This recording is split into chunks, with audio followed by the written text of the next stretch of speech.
कई बार दोस्तों जब आपका ब्रेकअप हो जाता है तो ब्रेकअप हो जाने के बाद आपका एक्स पार्टनर आपकी सुनता नहीं है, आपके लाखों जतन करने के बाद भी वो रुकता नहीं है, वो आपके साथ बदतमीजी करता है, वो इंसान आपको रोता हुआ छोड़ के चला जाता है, वो इंसान आपको काफ़ी परेशान कर देता है, आपको किसी लायक नहीं छोड़ता आपका एक्स पार्टनर। तो ऐसे में आप कुछ कर तो पाते नहीं उस इंसान का, क्योंकि सारा कंट्रोल उसके हाथ में हो जाता है। आप चाह के भी कुछ नहीं कर पाते हो, अगर आप उसके ऊपर चिल्ला भी नहीं पाते हो आप, सिर्फ इस डर से कि अगली बार आपको फिर से जाना पड़ेगा, क्योंकि बार बार कितनी भी लड़ाइयाँ हो जाए घूम फिर के जाते आप उसी के पास हो, ठीक है। इस वजह से आप उसको कुछ कह भी नहीं पाते हो। अब सोचो कि वो इंसान गलती कर रहा है, सॉरी भी तुम बोल रहे हो, ऐसे केस में आपको लगता है कि क्या उस इंसान को उसके कर्मों का फल मिलेगा? आपको लगता है क्या इंसान ने जो गलती की है क्या उसको उस चीज़ की सज़ा मिलेगी या नहीं मिलेगी? तो इसी टॉपिक के बारे में इस वीडियो में बात करने वाले, साथ में ये भी समझेंगे कि ब्रेकअप करने वाले को या छोड़ के जाने वाले इंसान को या धोखेबाज इंसान को क्या उनके कर्मों का फल कभी मिलता है। तो चलिए बिना वक्त गवाए इस वीडियो को शुरू करते हैं।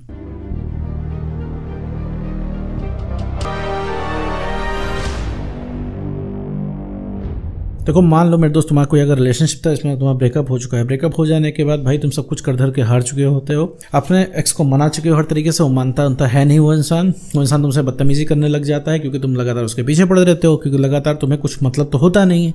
तुम सीधा उस इंसान से कहते हो भैया वापस आ जाओ, वापस आ जाओ। तुम उसको धमकाते हो वापस आने के लिए, तुम उसको डराते हो वापस आने के लिए, तुम उस पर गुस्सा करते हो वापस आने के लिए, तुम उसे रिक्वेस्ट भी करते हो वापस आने के लिए। कहने का मतलब है साम दाम दंड भेद जो तुम लगा पाओ सब लगाते हो।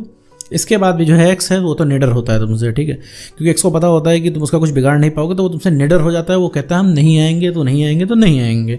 तो ऐसे केस में भाई कुछ बचता तो है नहीं। ऐसे केस में भाई मन में एक ही विचार आता है कि क्या भैया कर्मा का फल मिलता है कि नहीं, क्या लोगों को कर्मों का फल मिलता है कि नहीं? क्योंकि आपने सुना तो बहुत होता है कि भैया तुम्हें कर्मा देख लेगा, तुम्हें कर्मों का फल मिलेगा, लेकिन यहाँ तुम अपने आंखों के सामने देख रहे हो भैया धोखेबाज पार्टनर खुश रहते हैं, सच्चा प्यार करने वाले सफ़र करते हैं, सच्चा प्यार करने वाले ही सब झेलते हैं। तो ऐसे केस में बहुत सवाल आपके अंदर उठता है कि भैया कर्मों का फल मिलेगा कि नहीं मिलेगा। दूसरी चीज़ है कि कर्मों का फल भी नहीं आपको देना है, चलो कर्मों का फल मिले ना मिले कम से कम हमारे पास तो आ जाए।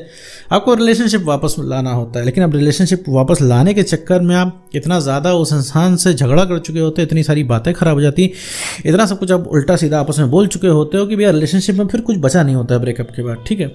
फिर ऐसे केस में यही चीज़ होती है कि भैया कर्मों का फल मिलेगा कि नहीं मिलेगा। तो मेरे दोस्त एक चीज़ मैं बता दूं, कर्मों का फल सबको मिलेगा, ठीक है। अब तुमको दिखा दे तुम्हें कैसे तुम्हारे कर्मों का फल मिला है। जो भी ये ब्रेकअप हुआ है कहीं ना कहीं तुम्हारे कर्मों का फल है, हो सकता है थोड़ा कड़वा हो, लेकिन मेरे दोस्त सच है, तुम्हारे लिए सही रहेगा। देखो मेरे दोस्त, तुम्हारा ब्रेकअप कैसे हुआ? ब्रेकअप होने का सिर्फ एक ही रीज़न है, सेल्फ रिस्पेक्ट का खत्म हो जाना। मैं हर वीडियो में बताता हूँ। पूरी दुनिया में लाखों करोड़ों ब्रेकअप होते हैं, चाहे वो इंडिया हो, अमेरिका हो, कनाडा हो, यूरोप हो, लंदन हो, कहीं पे भी, ठीक है। लाखों करोड़ों ब्रेकअप होते हैं, सबके ब्रेकअप होने की अपनी अलग अलग स्टोरीज होती हैं, लेकिन सब में एक स्टोरी कॉमन होती है, वो होती है सेल्फ रिस्पेक्ट की। हर ब्रेकअप की स्टोरी में आप देखेंगे उनमें से एक पार्टनर की सेल्फ रिस्पेक्ट एकदम कंप्लीट खत्म हो जाती है, जीरो हो जाती है, तब ब्रेकअप हो जाता है। ब्रेकअप हो जाने के बाद मेरे दोस्त वो इंसान उसके पीछे पड़ता रहता है, ठीक है। पीछे पड़ने की वजह से उस इंसान की वैल्यू और कम होती चली जाती है, और कम होती चली जाती है, वो ना के बराबर हो जाती है। इस वजह से भैया फाइनली ब्रेकअप हो जाता है, ठीक है। तो ये हमारा कर्मा है कि हमने अपनी सेल्फ रिस्पेक्ट ख़त्म की। ये हमारा कर्मा है, ये हमारे कर्मों का फल है कि हमने हर चीज़ से ज़्यादा वैल्यू अपने रिलेशनशिप को दे दी, हमने अपने खुद से ज़्यादा वैल्यू अपने रिलेशनशिप को दे दी, हमने आत्मसम्मान को कुचल के अपने रिलेशनशिप को वैल्यू दे दी, उस इंसान को इतनी वैल्यू दे दी, अपने पार्टनर को इतनी वैल्यू दे दी कि जितनी की वो डिजर्व नहीं करता है। तो ये हमारे कर्मों का फल मिल रहा है हमें ब्रेकअप के रूप में, ठीक है। थोड़ा सा कड़वा है, लेकिन मेरे दोस्त थोड़ा सा रिपीट करके उसको सुनो तो तुम्हें समझ में आएगा, तुम्हें क्लैरिटी मिल जाएगी कि उस इंसान को कर्मों का फल मिलेगा कि नहीं मिलेगा। अभी आगे चल के मैं ये भी बता रहा हूँ कि उसको कैसे कर्मों का फल मिलेगा। साथ में इस वीडियो को मैं अभी बहुत ही शॉर्ट में बना रहा हूँ। अगर आपको डिटेल में जानना है, अगर कोई वीडियो अच्छी लग रही हो, अगर वीडियो समझ में आ रही हो, तो आप मुझे नीचे कमेंट कर दो, मैं इसके 2-3 पार्ट बना के आपको और अच्छे से समझाऊंगा कि आखिर कर्मों का फल कैसे मिलता है और कर्मा कैसे इनके ऊपर काम करेगा, ठीक है। तो वापस आते हैं टॉपिक पे, मुद्दे पे। क्योंकि कर्मों का फल आपको मिला क्योंकि आपने अपने सेल्फ रिस्पेक्ट से ऊपर अपने एक्स पार्टनर को रखा, आपने अपने फ्रेंड्स, फैमिली, करियर को इग्नोर करके एक्स पार्टनर को समय दिया, ठीक है। आप अपने करियर के सगे नहीं हो रहे हैं तो आप अपने एक्स पार्टनर के सगे कैसे होंगे? तो इसका कर्मों का फल आपको मिला। आप अपने जीवन का ज़रूरी काम छोड़ के उसके लिए अवेलेबल होते थे, क्यों? सिर्फ इस डर से कहीं वो इंसान छोड़ के ना चला जाए। तो ये जो आपने कर्मा किया, इसको आपका फल ब्रेकअप के रूप में मिला। इसी तरीके से अब वो इंसान सफ़र कैसे करेगा, ठीक है। ये तो आपके कर्मों का फल आपको मिल गया, अब उसको कैसे मिलेगा भाई? वो तो मतलब मज़े में है। अभी आप देख रहे हो सोशल मीडिया में तो मौज मार रहा होगा, हंसते हुए फोटो अपलोड कर रहा होगा, या वहाँ घूम रहा होगा, और उसकी ज़िंदगी तो आपको लग रहा होगा पहले से बेटर हो गई। कम से कम आपके साथ जब रिलेशनशिप में था तो इतने मौज नहीं करता था। ब्रेकअप होने के बाद तो ऐसा लग रहा है कि उसके हाथ में खजाना लग गया है और खुशियाँ उसके पास छप्पर फाड़ के आ गई हैं। तो पहली बात देखो मेरे दोस्त, उसके पास खुश रहने का रीज़न है, रीज़न नंबर 1 कि उसे आज़ादी मिल गई है। अब उसे रिलेशनशिप में पड़ के नहीं रहना है, ठीक है। आज़ादी है, उसको कोई कॉल करने वाला नहीं, उसे कोई पूछने वाला नहीं, उसको डेली किसी को समय नहीं देना है, ठीक है। क्योंकि उसे पता है कि उसके लिए एक इंसान हमेशा जो है उसके लिए पीछे भागेगा, एक इंसान पूरी जीवन भर उसके लिए अवेलेबल रहेगा। एक इंसान को जो हमेशा कॉल करेगा, कभी भी कॉल करेगा, वो अवेलेबल हो जाएगा, वो इंसान हो तुम। तो वो इंसान चिल होकर अपना जीवन जी रहा है और तुम यहाँ पे परेशान हुए जा रहे हो क्योंकि तुम्हारे पास वो इंसान नहीं है, ठीक है। तुम्हारे पहुंच से बाहर है, लगातार तुम उसे कॉल करना चाहो तो कॉल नहीं कर पाओगे। अब क्या है, उसके दिमाग में क्या बैठेगा, क्योंकि तुमने उसके सारे जायज़ बातें मानी है, ठीक है। उसने जो किया है सब तुमने माना है, क्यों? क्योंकि तुम्हें खोने का डर था। अब उसे क्या लगेगा, सारी दुनिया तुम्हारी ही तरह है, तो ठीक है, सारे नखरे पूरी दुनिया बर्दाश्त करेगी उसके। जितना नखरा मेरे दोस्त तुम बर्दाश्त करते हो ना, उसको 1% भी कोई बाहर वाला बर्दाश्त नहीं करेगा। उसकी जितनी वैल्यू है उससे बहुत ज़्यादा तुमने उसको वैल्यू दे रखी है, मतलब अपनी नज़रों में तुमने सेलिब्रिटी बना रखा है। तो क्या है, वो अपने आपको सेलिब्रिटी वो इंसान समझने लगेगा। तो उसे लगेगा कि ये बाहर के लोग भी हमें इतनी वैल्यू देंगे, तो एक्चुअली में उसकी वैल्यू तो बहुत कम है।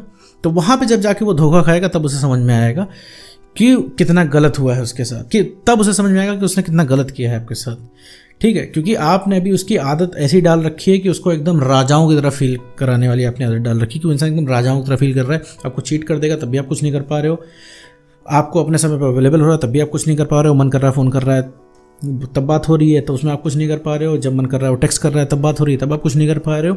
तो इस तरीके से उसके दिमाग में सारी चीज़ें बैठ गई हैं। मान लो कहीं तीसरा रिलेशनशिप वो करता है, तो करने के बाद उसकी आदत वही बनी रहेगी आपकी तरह बिहेव करने वाली, क्योंकि आपने सेल्फ रिस्पेक्ट खो रखी है, इस वजह से आप उसके नखरे बर्दाश्त करें। कोई नया पार्टनर रहेगा तो उसके नखरे बर्दाश्त नहीं करेगा, और जो जो आपके साथ उसने किया है वो सारी वो चीज़ें उसके साथ करेगा। अब क्या है कि देखो मेरे दोस्त, कोई बहुत ज़्यादा आपको लगता है आपका एक्स पार्टनर बहुत ज़्यादा सुपर ह्यूमन नहीं है। आपके एक्स पार्टनर के पास अगर प्यार की कमी हो गई, मतलब जिस इंसान के पीछे भाग रहा है वो उस इंसान ने मना करना शुरू कर दिया, तो आपकी भी हालत, उसकी भी हालत आपकी तरह होगी, और वो आपकी वजह से भी हो सकती है। कहने का मतलब है कि अगर आप चाह रहे हो कि जैसे आप उसके पीछे भाग रहे हो, आप अपने एक्स पार्टनर को पीछे भगाओ, तो आपको कुछ नहीं करना है, अपनी वैल्यू बढ़ा लेनी है और आपको उसकी पहुंच से बाहर हो जाना है। बस एक ये सिंगल फैक्टर काम करता है, वो इंसान आपके पीछे भागने लगेगा।